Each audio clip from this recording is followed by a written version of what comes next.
প্রিয় দেশবাসী, আহ, আমরা যারা রাষ্ট্রের স্টেক হোল্ডার আমরা দাবি করি, কারণ আমরা বাংলা ভাষায় কথা বলি এবং বাংলাকে মনে প্রাণে ধারণ করি, যারা আমরা বিদেশে থাকি বা প্রবাসী থাকি। আচ্ছা, তো আমি লন্ডন থেকে বলতেছিলাম ফয়সাল। যেটা আজকের বিষয় হলো আমার জুলাই সনদটা কেনই বা নির্বাচন হওয়ার পরে স্বাক্ষরিত হবে, কেন বা এখন হচ্ছে না, বা জুলাই সনদ স্টেক হোল্ডার যারা শেখ হাসিনাকে বাংলাদেশে যা ইচ্ছা তাই করে সে পালিয়ে গেছে তার সরকার। তো ভাগ্য ভালো সেনাবাহিনী যদি না করতো তাহলে কিন্তু কাপড় চোপড় লয়ে যাইতে পারতো না ভারতে। ঠিক আছে, ওই হেলিকপ্টারে মানে নেপালের প্রধানমন্ত্রীর মতো হেলিকপ্টারে জুইলাও যাওয়ার টাইম পাইতো না, সেনাবাহিনী 45 মিনিট টাইম বইলা কোনোরকম পার করে দিছে।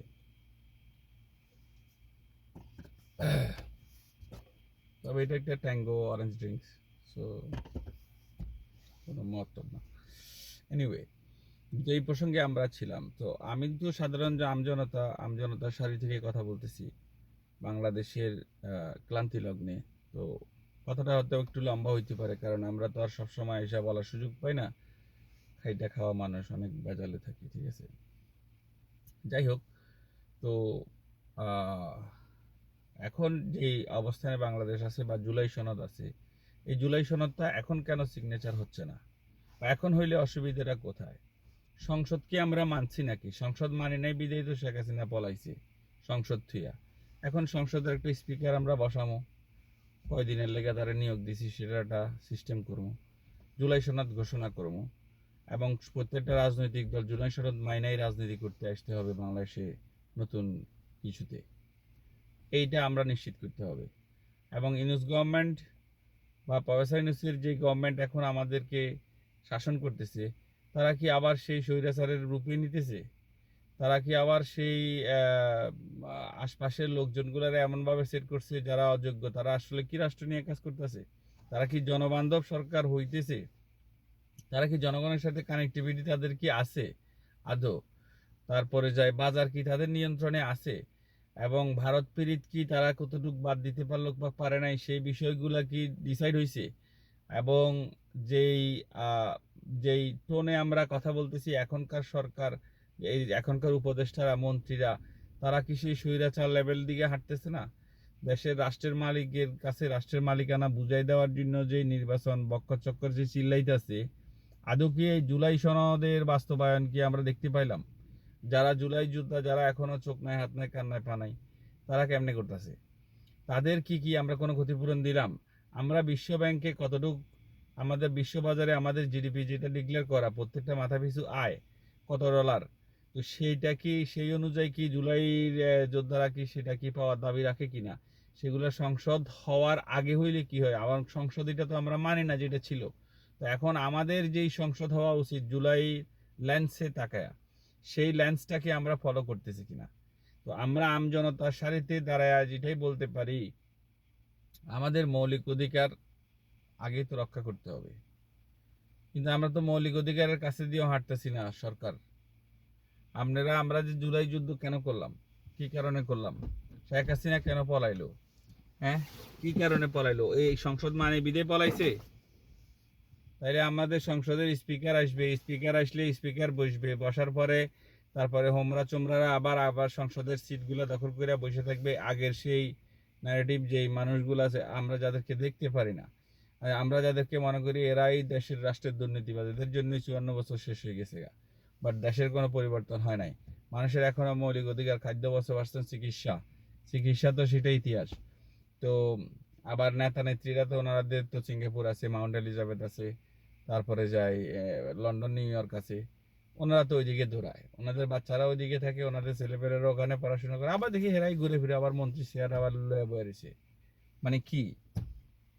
তো এখন এইভাবে কি আসলে জনবান্ধব সরকার হবে কিনা?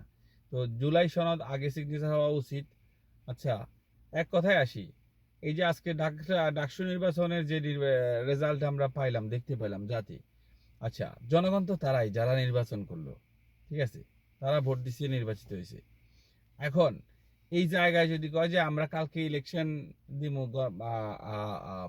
স্থানীয় সরকার নির্বাচন, স্থানীয় সরকার নির্বাচন যদি কালকে সকালে কেউ ডিক্লেয়ার করে,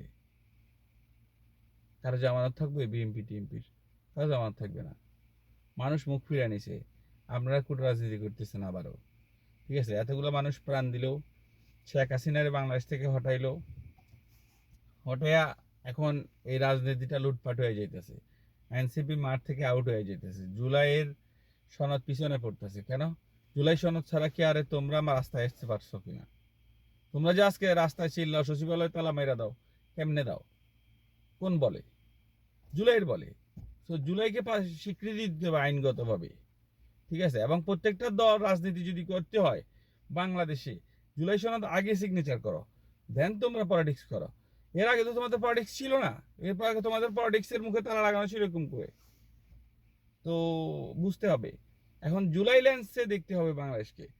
জুলাই ল্যান্সটা ইম্পর্টেন্ট, বাট যেসব ছাত্র রাজনীতিবিদরা এখন এখানের মন্ত্রীর পোস্ট নিয়ে বসে আছেন, বসে তারা আবার আরামায়েশের জিন্দিগি চিন্তা করে লেগেছেন শেখ হাসিনার মতো কয় বছর খেলে, এইসব চিন্তা ভাবনা মাথা থেকে বাদ দিতে হবে।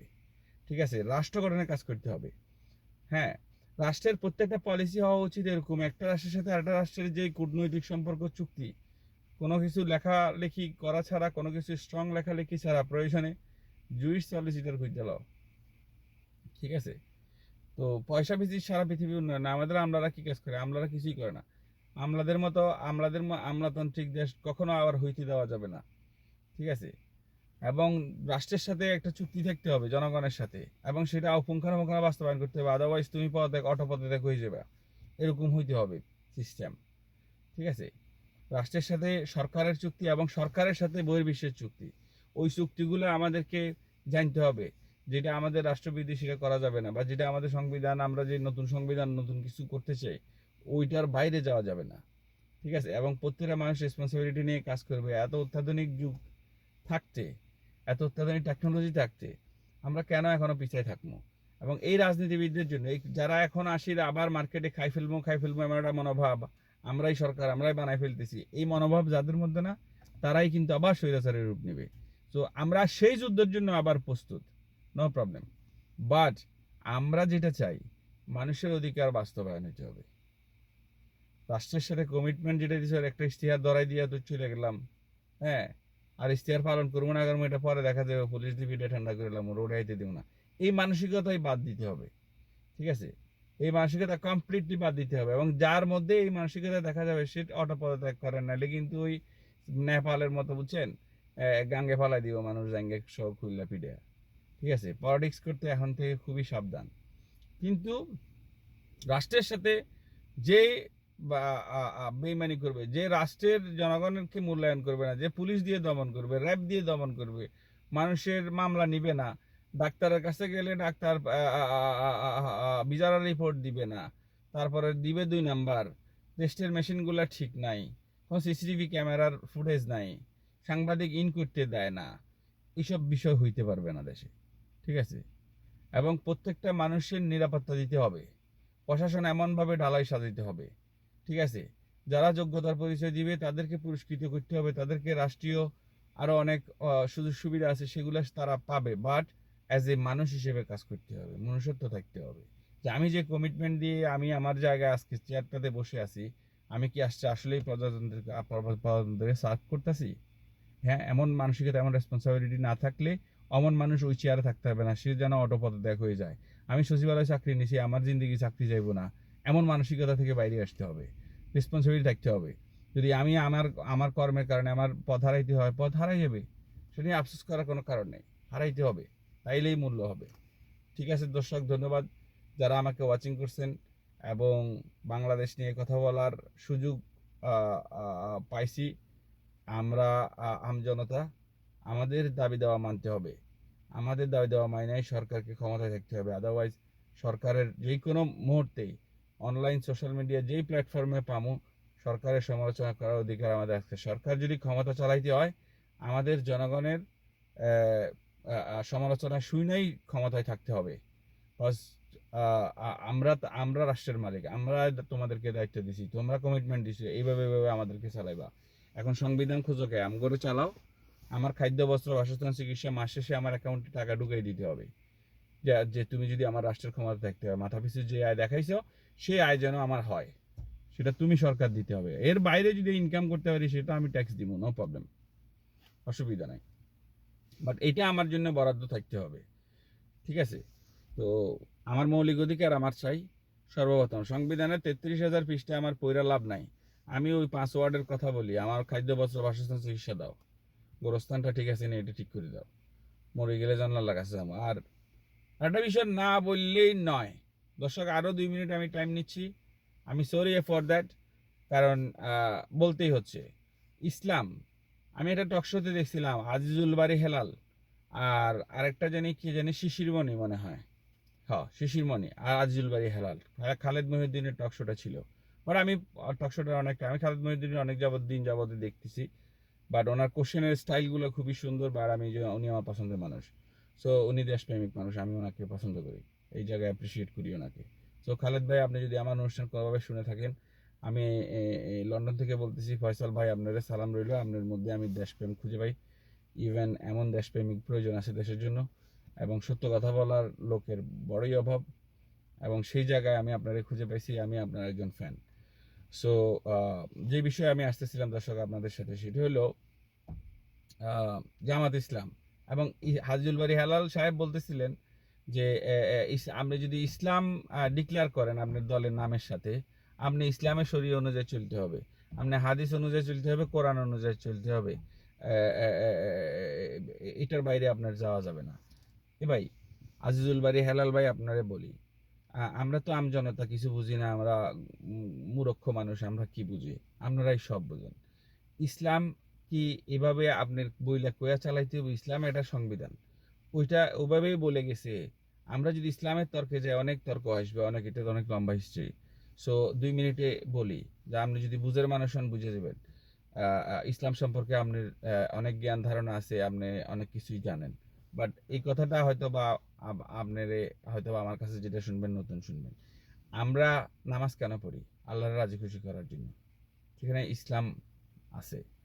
আচ্ছা, আল্লাহরে যখন আমরা রাজি খুশি রাখার জন্য এটা করি, আমি কি পোশাক পরে হাঁটলাম সেটার বিচার কি আপনি নিবেন না আল্লাহ নিবে? সেটার বিচার তো আল্লাহ নিবে, আপনি নিবেন না। আমি আজকে হিজাব পরে আসলাম না, আমি আল্লাহর আইন অনুযায়ী, আমি নিজে জানি যে এটা আল্লাহর আইনে নাই, আমি হিজাব পরে আসলাম না, এটার শাস্তি তো আল্লাহই ওনাকে দিবে। কোথায় দিবে? হাসরের কিয়ামতের ময়দানে দিবে, যখন পারবে তখন দিবে।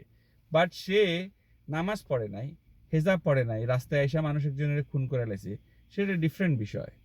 এবং সে হেজাব পরে এসেও খুন করতে পারে, বাট সেটা হেজাব যে পড়ব, সে হেজাব পড়তে কোনো একটা ক্রাইমও করতে পারে। পুলিশের প্রয়োজন হলে তারা চেকও করতে পারে যে তুমি হেজাব পরে আসছো কেন, তুমি তো এখানে হেজাব পরে এমন লোক আসার কথা না। তো পুলিশ ইনভেস্টিগেশন করি, তারা যদি পাওয়া যায় তার পকেটের ভিতরে ইয়াবা আছে, তার পকেটের ভিতরে আপনার এই পিস্তল একটা আছে, তাই পুলিশ তারা আইন অনুযায়ী, দেশের প্রচলিত আইন অনুযায়ী ব্যবস্থা নেবে। তুমি নামাজ পড়ো নাই, তুমি একটা মানুষের খুন করে ফেলছো, সেটার হিসাব কি আপনি নেবেন না আল্লাহ নিবে? যে লোকটা খুন করছে তার মধ্যে যদি ওই অনুশোচনা না থাকে যে আমি তো একজনকে খুন করছি, আমি তো আল্লাহর হাসর কিয়ামতের ফুলসেরাত পারিতে পারব না, সেই হিসাব তো একদিন হবে। সেই হিসাবের জন্য আমরা না, আবার সে যে একজন মানুষ মারি ফেলছে সেটার বিচার হবে, ঠিক আছে? সেটার বিচার কথা হবে যে দেশে সে মানুষ মারি ফেলছে, সেই দেশের আইনের সংবিধানে বা কোরআনে আছে কিনা তুমি এরকম মারি ফেলতে পারো কিনা, কোনো আইন আদালত, কোনো কনস্টিটিউশন ছাড়া, তাহলে সেই ক্ষেত্রে সেই দেশের আইন অনুযায়ী তার বিচার হবে। এটা তো সারা পৃথিবী জানে। তাহলে শুধু শুধু কেন তর্ক লম্বা করে আজিজুল বাড়ি হেলাল ভাই আপনি ইসলামের তর্কে জড়াইতে যান? আপনি আপনার রাজনীতি করেন, আপনি মানুষের কি কমিটমেন্ট দিয়ে, আপনার সংবিধানে কি লেখা আছে যে কমিটমেন্ট দিয়ে আপনি রাষ্ট্রের একটা চেয়ারে বসতে হবে, আপনি সেই কমিটমেন্টটা কি কমপ্লিট করছেন কিনা? আপনি তো করেন নাই। আপনি মৌলিক অধিকারে দিতে পারেন না, আর 17 কোটি থাকুক আর 18 কোটি মানুষ থাকুক, আপনি সহ বলি আর কি, আপনিও একজন স্টেক হোল্ডার। তো আমনের যেই মৌলিক অধিকার বাই দ্য গভর্নমেন্ট, সেটা কি পান কিনা? হ্যাঁ, আপনি যে হিসাব দেখাইলেন জিডিপি এত আছে, বা আপনি যে হিসাব দেখালেন জিডিপি অত আছে, সেই জিডিপি অনুযায়ী মাথাপিছু যে ইনকাম বিশ্ব ব্যাংকে জানে, সেই টাকাটা কি আমাদের কাছে সরকার আদৌ দেয়? সেটা কোথায়? টাকাটা কই? হিসাব কে দিবে? আপনি আর সংবিধানের অন্য পৃষ্ঠাগুলো এক পাশে ভাস করে থুন আর কোরআন ভাস করে থুন না, আপনার তো এটা কমিটমেন্ট জনগণের সাথে। তাই আপনি ওই চেয়ারে বছরকে বছর বসে থাকেন, বাট আপনি এইটা ফুলফিল করেন না, ওয়াই? কোথায়, কে উত্তর দিবে? বাট যে আপনি নির্বাচন সরকার করে চিনলেন, এটা কি কোথাও লেখা আছে? আপনি লিখছেন? যদি লিখি থাকেন সেটা বাস্তবায়ন করবেন কিনা আপনি সেটা কমিটমেন্ট দিতে হবে। আপনার সংবিধান আপনি এটা মানলে আমরা তো পাই না, আমাদের অ্যাকাউন্টে তো টাকা আসে না গভর্নমেন্টের কাছ থেকে। গভর্নমেন্ট কি দেখাইতে পারবে 18 কোটি মানুষের অ্যাকাউন্টে মাস শেষে এত টাকা দেয়, তুই দেশে থাকতে হলে খাইতে হলে তোর এত টাকা লাগবে, বাই দ্য গভর্নমেন্ট তুই এটা পাবি, রিসিভ করবি, একটা প্যারাসিটামল তুই পাবি? কই সেটা? হসপিটালে গেলে একটা স্ক্যানিং পাবি। তাহলে আপনারা কেন সিঙ্গাপুর, মাউন্ট এভারেস্ট যেতে যান? আপনি যদি আপনার দেশে এই সার্ভিস দিয়ে থাকেন, তাহলে হাজি সাহেবের মুখ খারাপ হয়ে যাবে। এখন দর্শক ধন্যবাদ, অনেক কথা হলো। লাইক কমেন্ট দিয়ে সাথে থাকবেন, হয়তো ভবিষ্যতে আরও দেখা হবে। আল্লাহ হাফেজ, ভালো থাকেন। বাংলাদেশ জিন্দাবাদ।